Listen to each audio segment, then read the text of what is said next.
Hello, Mr. Geislard here, and today we're going to be talking about summation. Simply put, a summation is when you want to add together a series of numbers. The symbol we use is the capital omega symbol, and then on the bottom it tells us where we want to start, and on the top it tells us where we want to end. So the omega symbol tells us that we want to add them together. We want to start with n equals 1 and we want to end when n equals 5. So the first thing you're going to want to do is try and figure out what are the terms in the sequence. So it would start like this.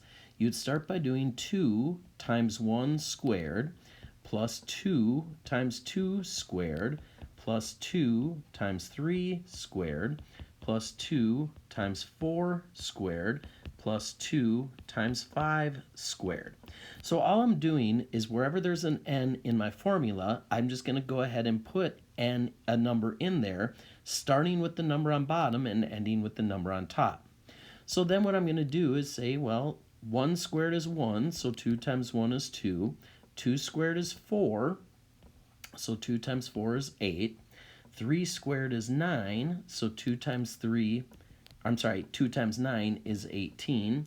4 squared is 16. 16 times 2 is 32.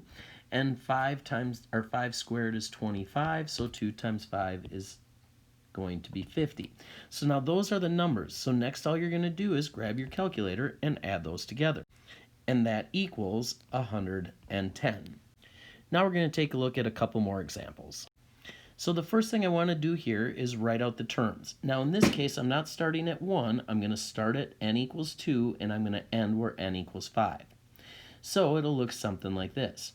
I have 2 squared minus 3 plus 3 squared minus 3 plus 4 squared minus 3 plus 5 squared minus 3. So 2 squared minus 3, that's going to be 4 minus 3, which is 1.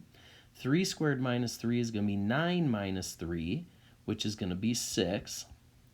4 squared minus 3 is going to be 16 minus 3, which is going to be 13. And 5 squared is 25 minus 3, which is going to be 22. Now notice I only have 4 terms because I started when n equals 2 rather than when n equals 1. And when you add all these together, you end up with 42. Now in this example, I'm given the terms of the sequence, but I'm not given what the actual rule is for that sequence, nor am I given where it stops. So the way you want to approach these is you want to look at them and say, what is changing in the equation? Well, in this equation, the only thing that's changing is the number inside the parentheses. It's starting at 1, which is the number here, and it ends at 10. So that means I'm going to go from n equals 1 to 10. Now, in my formula, all I'm going to do is just put in an n wherever the number is changing. So my formula is just going to be 2 times n squared. Notice in this example, I'm not asking you to actually find the summation. I just want you to fill in the missing parts of the summation notation or the sigma notation. Okay, this question is just like the one before it. So what I want to do is I want to see if I can find what's changing every time.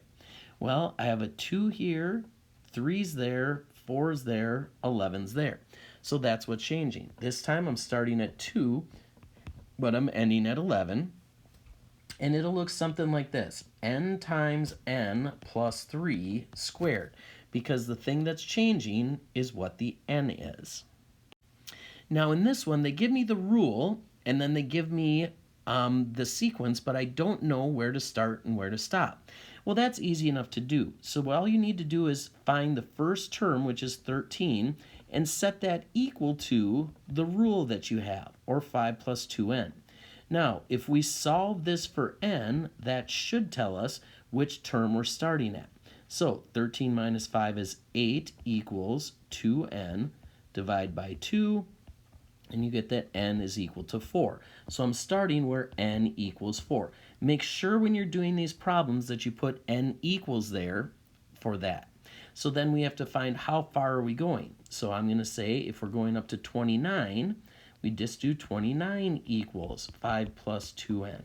So if I subtract 5, I'm going to end up with 25 4 is equal to 2n, divide by 2, and I get that n is equal to 12. So, whoops, we want the summation of n equals 4 to 12 of 5 plus 2n. And again, we're not really concerned about what that equals. Okay, let's look at this example. This one's a little bit different because I'm given the sequence and where to start, but I don't know where to end or what the formula is for this. I do know that I start with n equals 2. And one thing that you'll find, because I'm adding 2 to each one of these, I know that I have to do 2n, and then because I'm starting at 2, I can figure out what I would have to add. Now, we use different letters for this, but sometimes we use b. It's kind of like a slope in a line. So I know that 6 has to equal 2n plus b. Well, we know that n is equal to 2. So 6 has to equal 2 times 2 plus whatever this extra constant is, or this extra value here. So that would be 6 is equal to 4 plus b. So if I subtract 4, I get 2 is equal to b. So I think my expression or my rule will be 2n plus 2. Well, let's try that. We know it works for n equals 2. What if we said that n equals 3? In other words, if I put 3 into this equation for n, would I get 8? Well, 2 times 3 plus 2 is equal to 6 plus 2, which is equal to 8. So that seems to work. What about if I put n equals 4 in? Will I get 10? Well, 2 times 4 plus 2 is 8 plus 2, so that does equal 10. So that's going to be my rule. My rule is going to be 2n plus 2. Now, the other thing I have to do is I have to look up here and say, well, how far did I go?